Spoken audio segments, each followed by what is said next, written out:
Hello students, मैं doctor Anupreeta Mishra. आज मैं आप लोगों को ग्रुप कनेक्शन का नेक्स्ट कनेक्शन डायग्राम समझाने वाली हूँ और नेक्स्ट फेज डिफरेंस कैसे क्रिएट किया जाता है वो समझाने वाली हूँ। आज मैं ले रही हूँ delta star plus 30 degree, delta star leading या DY11 या DY प्लस 30 डिग्री, कुछ भी बोल सकते हैं। प्रीवियस वीडियोस को लेकर ग्रुप कनेक्शंस में आपको किसी भी टाइप का डाउट हो तो आप लोग कमेंट सेक्शन में बिल्कुल लिखकर भेज दीजिए, मैं उन डाउट्स को क्लियर कर दूंगी आप लोगों के। अब यहाँ पर जैसा कि नाम से समझ में आ रहा है, डेल्टा स्टार मतलब प्राइमरी डेल्टा में और सेकेंडरी स्टार में है। डेल्टा में है तो मैंने फिर से तीनों ट्रांसफॉर्मर्स की primaries capital A1 A2, capital B1 B2 और कैपिटल C1 C2 को ऐसे अलाइंड दिखाया है। तो नेचुरली इसके ही अलोंग, इसके ही पैरेलल मुझे small A1 A2, small B1 B2, small C1 C2 लेना पड़ेगा। डॉट की लोकेशन हम पहले से जैसे लेते आ रहे, capital A1 capital B1 capital C1 पर और small A1 small B1 small C1 पर, तो वो हम ले ही रहे हैं वैसे। तो अब देखते हैं कि इस टाइप के कनेक्शन में जिसमें A1 और C2 को मिला दिया है, A2 और B1 को मिला दिया और B2 और C1 को मिला दिया है, इसे हमने कैपिटल A लाइन बोल दिया, इसे कैपिटल B लाइन बोल दिया, इसे C लाइन बोल दिया इनपुट की। ऐसे ही हमने A2, B2 और C2 को मिला के स्मॉल न्यूट्रल टर्मिनल क्रिएट कर दिया और स्मॉल A1 को A लाइन बोल दिया सेकेंडरी साइड की, इसको B फेज बोल दिया, इसको C फेज बोल दिया। इस तरीके से हमने कनेक्शन कर लिया। तो अब हम चेकआउट करना चाहते हैं कि इन दोनों के बीच में, अब दोनों स्टार और डेल्टा है, अलग अलग है, दोनों स्टार स्टार नहीं है, दोनों डेल्टा डेल्टा नहीं है। तो यहाँ पर मैं फेज डिफरेंस चेकआउट करूंगी, या तो दोनों के लाइन वोल्टेजेस के बीच में मतलब कैपिटल VAB के और स्मॉल VAB के बीच का फेज डिफरेंस देखूंगी, या फिर मैं फेज डिफरेंस देखूंगी कैपिटल AN और स्मॉल AN के बीच का। अब ये डेल्टा होने की वजह से यहाँ पर कैपिटल N जो है वो एब्स्ट्रैक्ट न्यूट्रल रहेगा। तो ये फेज डिफरेंस कैसे क्रिएट होता है, फेजर डायग्राम ड्रॉ किया हुआ है उससे समझते हैं। मैं VAB जो ड्रॉ करूंगी वो इस वाइंडिंग के अलाइंड ही फेजर, इसके फेजर को, VAB के फेजर को इसके अलोंग ही पैरेलली ड्रॉ करूंगी। अब पहले भी समझा चुकी, एरो हेड किस तरफ होगा, जिधर हायर पोटेंशियल होगा, हायर पोटेंशियल किस तरफ होगा, जहाँ पे डॉट होगा। ठीक है, तो ये VAB ऐसे ड्रॉ कर लिया, VBC मैंने ऐसे ड्रॉ कर लिया और VCA ऐसे ड्रॉ कर लिया। ठीक, अब मुझे इसके करस्पॉन्डिंग जो बहने वाले करंट है इन वाइंडिंग्स में अपने अपने, जैसे डॉट से करंट एंटर करेगा, इस डॉट से करंट एंटर करेगा, इस डॉट से करंट एंटर करेगा, ये सारे फेज करंट्स होंगे। पर करंट का सप्लाई कहाँ से हो रहा है, करंट का सप्लाई लाइन से हो रहा है। ठीक है, ये IA करंट यहाँ तक आएगा, उसमें से IAB यहाँ बह जाएगा और यहाँ से ICA आएगा। तो टोटल KCL इक्वेशन में IA is equal to IAB plus ICA लिख सकती हूँ, जैसा कि पहले भी समझा चुकी हूँ। पर ये करंट की डायरेक्शन ये वाली ही क्यों ले रही हूँ, क्योंकि करंट डॉट से एंटर हो रहा है। तो अब इस पर्टिकुलर ट्रांसफार्मर की सेकेंडरी में करंट डॉट से बाहर जाएगा, तो ये डॉट से करंट बाहर जाएगा और यही करंट कौन सा बनने वाला, IA। तो और इसका नाम क्या दूंगी, यहाँ पर स्मॉल इनटू A बह रहा है, ये टर्मिनल आपका A है और ये टर्मिनल N है, तो ये करंट जो बह रहा है वो स्मॉल N टू A बह रहा है। तो सफिक्स में N टू A दिया और एरो मैंने ऐसे लगाया, डॉट से बाहर निकलने वाला करंट ही बता रहा। तो एक्चुअली IA करंट ही आपका INA होता है। हम पहले भी ये सारी चीज़ें हर वीडियो में, इससे पहले के जितने भी ग्रुप कनेक्शन समझाए वहाँ कहीं ना कहीं ये सारी बातें मैंने बताई है। ये दीज ऑल आर रिपीटेशन। ऐसे ही यहाँ पर बहने वाला करंट जो होगा वो ये INB हो जाएगा, ये INC हो जाएगा। इस टाइप से तीनों करंट्स होंगे। अब मैं फेजर पर जैसे voltage VAB capital, VBC capital, VCA capital बताया, तो उसके करस्पॉन्डिंग 5 एंगल से लैग करता हुआ IAB, ये रहा IAB करंट मैंने शो कर दिया है, VAB से 5 एंगल से लैग करता हुआ। ऐसे VBC से 5 एंगल से लैग करता हुआ IBC करंट बता दिया है। ऐसे ही VCA से 5 एंगल से लैग करता हुआ ICA करंट बता दिया है। और ये जो KCL इक्वेशन है वो मैं यहाँ पर शो कर सकती हूँ। तो IAB और ICA, IAB ये है और ICA ये है, माइनस ICA, इन दोनों के फेजर सम से मुझे यहाँ पर जो करंट मिल जाएगा वो IA करंट मिल जाएगा। ठीक है, और ये वाला वोल्टेज VAN है। अब ये IA करंट, फिर IA से 120 डिग्री मुझे IB करंट मिल जाएगा, उससे 120 डिग्री पीछे मुझे IC करंट मिल जाएगा। करंट इन फेजर्स पर शो करना उतना इम्पोर्टेंट नहीं है जितना कि हमें वोल्टेज फेजर्स को लेकर फेज डिफरेंस को समझाना इम्पोर्टेंट है। अब यहाँ पर ये IAB करंट, IBC करंट और ICA करंट हमने शो कर दिया, VAB वोल्टेज, VBC और VCA तीनों वोल्टेज शो कर दिया। अब मैं neutral, abstract neutral to a line के बीच के वोल्टेज को शो कर सकती हूँ, या मैं कैपिटल N टू B को शो कर सकती हूँ, या मैं कैपिटल N टू C को शो कर सकती हूँ। अब ये डैश जो बीच में मैंने स्टार बनाया, ये क्या है? ये इक्विवेलेंट स्टार ट्रांसफॉर्मेशन है इस डेल्टा का, और स्टार में मुझे अगर इस डेल्टा की जगह इक्विवेलेंट स्टार फिक्स कर दूं तो उसका न्यूट्रल यही आएगा, और A और N के बीच में मुझे कुछ वोल्टेज मिल सकता है। पर जैसे इसके पैरेलल ये बनाया है, इसके पैरेलल ये वोल्टेज बनाया है, इसके पैरेलल ये वाला वोल्टेज बनाया, मतलब इनके अक्रॉस के वोल्टेजेस को इन्हीं के पैरेलल बनाया, तो नेचुरली इसके अक्रॉस के वोल्टेज को मुझे यहीं दिखाना पड़ेगा वर्टिकली अपवर्ड। मतलब अगर मैं ये रेफरेंस लाइन ले लूँ पूरी, अगर ये मेरी रेफरेंस लाइन चल रही है, तो इस रेफरेंस से 90 डिग्री पर मैं किसको शो कर सकती हूँ? कैपिटल VAN को शो कर सकती हूँ। तो यहाँ पर मैंने कैपिटल VAN शो कर दिया, कैपिटल VAB शो कर दिया, और सारे बाकी के VBC VCA तीनों वोल्टेजेस मैंने 120 degree apart from each other show कर दी। अब सेम मैं सेकेंडरी साइड के स्टार की बात करूँ तो यहाँ पर मुझे KCL इक्वेशंस को फॉलो करना पड़ेगा, क्योंकि लाइन वोल्टेजेस और फेज वोल्टेजेस स्टार कनेक्शन में सेम नहीं रहते। डेल्टा स्टार कनेक्शन में लाइन करंट और फेज करंट सेम रहते हैं। तो जैसा करंट्स को तो मैंने मैचअप दिखा दिया था। अब ये वाला वोल्टेज VAN जो है वो ये रेफरेंस वाली डायरेक्शन पे मैंने कौन सा करंट वोल्टेज शो कर दिया? VBN। ये VBN वोल्टेज है। VBN से 120 डिग्री पे मैंने क्या शो कर दिया? VAN। VN से 120 डिग्री पर क्या शो कर दिया? VCN। अब VAN और VBN के फेजर सम से मुझे VAB मिल गया, वो भी शो कर दिया, और VAN भी अभी VAN VBN VCN भी शो कर दिया। करंट्स भी मैं ये वाला जो करंट है, ये वाला 30 डिग्री एंगल लिखने की वजह से वो मिट गया है, INA करंट है ये वाला, ये INB करंट है, ये INC करंट है। तो इस तरीके से तीनों करंट्स को भी मैंने ϕ2 एंगल पे शो कर ही दिया था पहले। अब मुझे जो फेज डिफरेंस चेकआउट करना है वो VAN स्मॉल और VN कैपिटल के बीच में।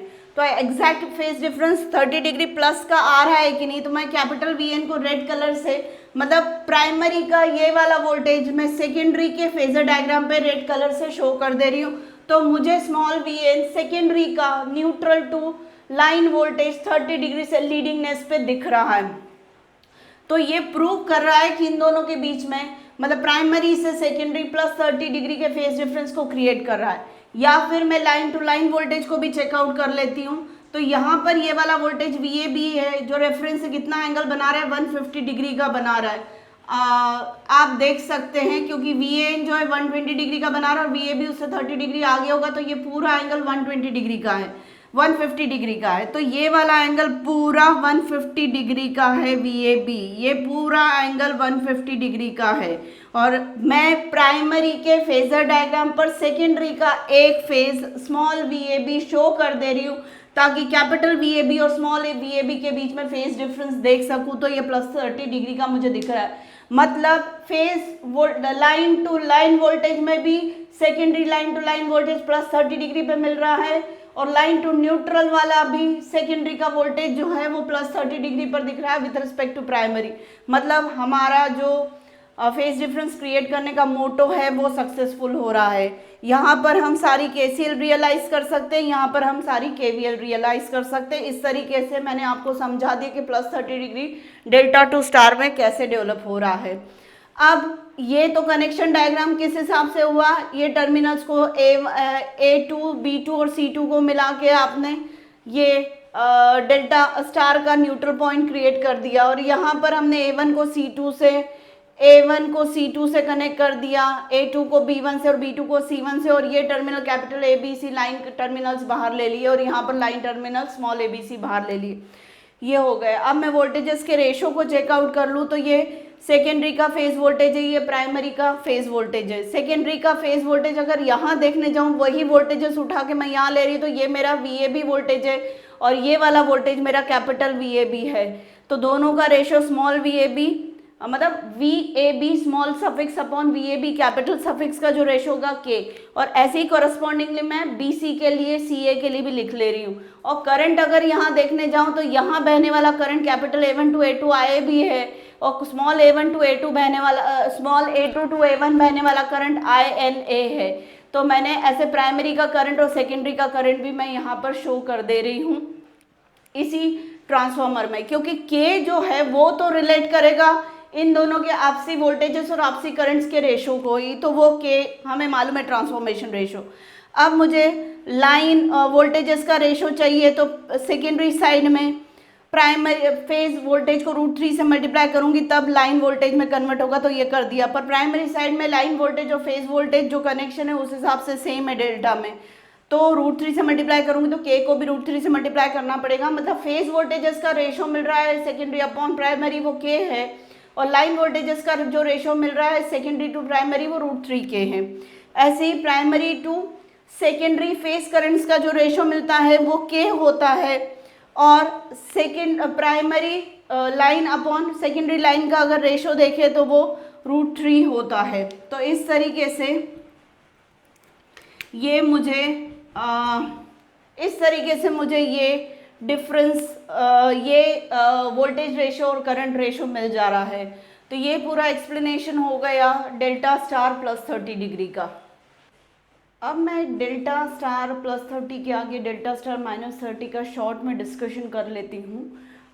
सारी चीज़ें यहाँ पर मैं शो करती आई हूँ एक्सप्लेनेशन में पिछले 6 टाइम्स से, मतलब एक star star 180 degree 0 degree, delta delta 180 degree 0 degree, फिर स्टार डेल्टा 180 माइनस 30 प्लस 30, और अभी मैंने डेल्टा स्टार प्लस 30 डिस्कस किया। तो मैंने 7 कनेक्शंस, ग्रुप कनेक्शंस डिस्कस कर लिए। तो ये 8th वाला आप पर छोड़ रही हूँ बहुत सारी चीज़ें, थोड़ा सा जस्ट मैं यहाँ पर समझा देती हूँ कि मुझे जो है सेकेंडरी का लाइन वोल्टेज प्राइमरी के लाइन वोल्टेज से 30 डिग्री पीछे चाहिए, मतलब एंटी क्लॉकवाइज डायरेक्शन में चाहिए।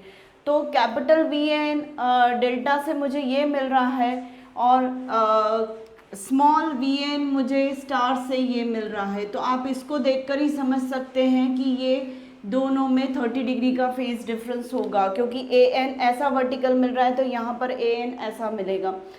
करंट की डायरेक्शंस हम इंडिविजुअल ट्रांसफार्मर की वाइंडिंग में कैसे लेते डॉट के रिस्पेक्ट में, तो मैं यहाँ पर A1 A2 के अक्रॉस अपने A और C VAC वोल्टेज लिया है, C1 C2 के अक्रॉस VBC वोल्टेज दे रहे हैं, और B1 B2 के अक्रॉस VAB वोल्टेज ले रहे हैं। जैसा हमने स्टार डेल्टा प्लस 30 डिग्री में थोड़ा सा चेंज किया था, उससे पहले वाले सब में हम A1 A2 के अक्रॉस AB लेते थे वोल्टेज, पर स्टार डेल्टा प्लस 30 डिग्री में हमने B1 B2 के अक्रॉस VAB लिया था। सेम वैसा ही यहाँ पर हम B1 B2 के अक्रॉस VAB ले रहे हैं, और C1 C2 के अक्रॉस VAC ले रहे हैं। तो ये वेरिएशंस वैसे ही है जैसे वहाँ पर किए थे, तो आप प्लीज़ मेरा वो वाला वीडियो देखिएगा। अब मैं A1 A2 को ऐसा प्लेस किया तो A1 पे डॉट है, C1 C2 को ऐसा प्लेस किया C1 पे डॉट है, और B1 B2 को ऐसा प्लेस किया B1 पे डॉट है। तो ये डॉट के हिसाब से हायर पोटेंशियल A टर्मिनल का है और C लोअर टर्मिनल का है।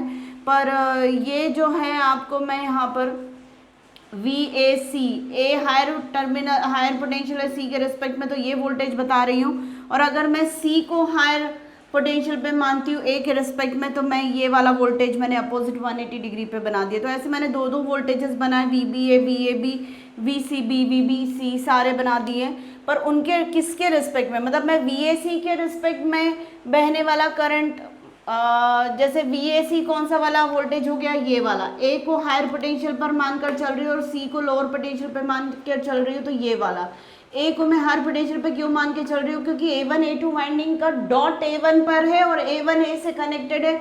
तो मैं A1 को हायर पोटेंशियल पे, मतलब A को हायर पोटेंशियल पे C के रिस्पेक्ट में मान कर चल रही हूँ। तो इस वाले ट्रांसफार्मर में इस वाइंडिंग के अक्रॉस जो वोल्टेज आएगा A1 A2 ये वाला वोल्टेज जो मुझे मिलने वाला है वो VAC वोल्टेज मिलने वाला है। इसी वाइंडिंग के अक्रॉस मुझे यहाँ पे जो वोल्टेज मिलने वाला है वो VAN वोल्टेज मिलने वाला है, क्योंकि A1 टर्मिनल पर डॉट है और N टर्मिनल लोअर वोल्टेज पे। तो एक ही ट्रांसफार्मर की दोनों वाइंडिंग को कंपेयर करूँ तो डॉट के रिस्पेक्ट में मैं वोल्टेजेस की बात करूँगी।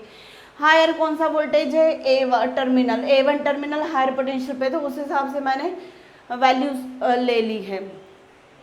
तो वैसा ही फेजर डायग्राम जैसा अभी मैंने ड्रॉ किया था प्लस 30 डिग्री के लिए, एक एक करके हम सारे फेजर्स को लेंगे। यहाँ पर मुझे KCL इक्वेशन रियलाइज करवानी पड़ेगी, यहाँ पर मुझे KVL इक्वेशन रियलाइज करवानी पड़ेगी। करंट के रिस्पेक्ट में अगर मैं बात करूँ तो डॉट से करंट एंटर कर रहा है तो और जा किस तरह C की तरफ, तो करंट बह रहा है A to C, डॉट से एंटर कर रहा है। तो इसी ट्रांसफार्मर में डॉट से करंट बाहर निकलता हुआ मैं बता रही हूँ। तो जब मैं इस डॉट से करंट एंटर करेगा तो VAC के रिस्पेक्ट में IAC को 5 एंगल से लैग कराऊंगी और यहाँ पर VAN से 5 एंगल से INA करंट को लैग कराऊंगी। इस तरीके से सारे वोल्टेजेस और सारे करंट्स को लिया है। बिल्कुल भी डिफिकल्ट नहीं है। आप लोग मेरा 1 बाय 1 प्रीवियस सारे वीडियोस देखेंगे ग्रुप कनेक्शन के तो सब समझ में आ जाएगा। एज सच एक्सप्लेनेशन के लिए इस पर्टिकुलर वीडियो में कुछ नहीं बचता है। टिपिकल चीज़ है, कनेक्शन कैसा करें हम, कौन सी वाइंडिंग के कौन से टर्मिनल को दूसरी वाइंडिंग के कौन से टर्मिनल से कनेक्ट कर रहे हैं, जो हमें -30 डिग्री का फेज डिफरेंस डेल्टा स्टार के बीच में क्रिएट करके देगा। ये जब फेजर डायग्राम कंप्लीट हो गए तो चेक किया कि कैपिटल VAN प्राइमरी का मैं यहाँ सेकेंडरी फेजर डायग्राम में शो कर दे रही, तो वो वर्टिकल मिल रहा है और स्मॉल VAN मुझे 30 डिग्री पीछे मिल रहा है। और ऐसे ही ये VAB कैपिटल VAB प्राइमरी का यहाँ मिल रहा है। और इसको जब आप इस वाली KVL इक्वेशन को आप पूरा देखेंगे तो यहीं पे मुझे VAB मिलेगा, मतलब VAB कैपिटल से VAB स्मॉल मुझे 30 डिग्री लैगिंग मिल रहा है। तो इसका मतलब लाइन टू लाइन वोल्टेजेस के बीच में भी सेकेंडरी का लाइन वोल्टेज 30 डिग्री पीछे है, या सेकेंडरी का न्यूट्रल टू लाइन वोल्टेज भी 30 डिग्री पीछे है प्राइमरी से। तो प्लीज़ आप इस पूरे बोर्ड पर जो मैंने लिखा इसको खुद से करके देखिएगा, स्टेप बाय स्टेप आपको सारी चीज़ें समझ में आ जाएंगी। यहाँ पर के जो रेशो लिया है वो primary upon secondary upon primary का फेज वोल्टेज वो K है, और ये वोल्टेज मुझे कौन सा लेना पड़ेगा, VAN अपॉन VAC वोल्टेज लेना पड़ेगा। ऐसे ही second transformer, B transformer, C transformers के वोल्टेजेस के नेम्स जो होंगे वो ये वाले होंगे और रेशो सेकेंडरी अपॉन प्राइमरी लेकर चलूँगी। ऐसे ही प्राइमरी करंट IAC करंट बह रहा है, इसको मैं ऐसे दे सकती हूँ, डॉट से करंट एंटर कर रहा है तो A to C करंट बह रहा है, और यहाँ पर करंट जो होगा वो INA होगा। तो IAC current upon IN current मतलब primary current upon secondary current ऐसा लेती हूँ। तो ये फेज करंट लिया, तो ये फेज वोल्टेजेस हो गए और ये फेज करंट हो गए। ये phase voltages secondary upon primary है, ये phase current secondary upon primary upon secondary है। फिर मुझे इनके turn ratios line to line voltage और लाइन टू लाइन करंट के बीच में भी मुझे रेशो देखना है। तो फिर मुझे सेकेंडरी साइड में जो है वोल्टेज को √3 से मल्टीप्लाई कर देना पड़ेगा फेज वोल्टेज को, तो ये लाइन वोल्टेज में बदल जाएगा। ऐसे ही प्राइमरी साइड का जो करंट है अपॉन सेकेंडरी साइड का करंट है फेज करंट, उसको वो इक्वल टू K है। तो प्राइमरी साइड के फेज करंट को मैं √3 से मल्टीप्लाई कर दूंगी और डिवीजन में सेकेंडरी साइड का फेज करंट लिया तो ये मुझे √3K दे देगा। मतलब फेज टू फेज वोल्टेजेस का सेकेंडरी अपॉन प्राइमरी का रेशियो लेते तो K आता है, line to line voltage secondary upon primary लेते हैं तो √3K आता है। ऐसे ही करंट्स का रेसिप्रोकेट करके आप निकाल सकते हैं। तो उम्मीद है मैंने जो अभी लास्ट कनेक्शन है थोड़ा फास्ट समझाया, पर पूरा वीडियो सारे वीडियोस आप ध्यान से देखेंगे तो इसको आप खुद से कर पाएंगे, मेरे एक्सप्लेनेशन की ज़रूरत ही नहीं पड़ेगी। और इसके बावजूद भी आपको कोई डाउट हो तो प्लीज़ आप मुझे कमेंट सेक्शन में लिखकर भेज सकते हैं। तो आशा करती हूँ आपको सारे ग्रुप कनेक्शंस 8 ग्रुप कनेक्शंस बताए हैं सभी समझ में आ गए होंगे। तो प्लीज़ मेरे चैनल को लाइक शेयर और सब्सक्राइब करिए, और आज का वीडियो पसंद आए तो तुरंत लाइक कर दीजिए। Thank you.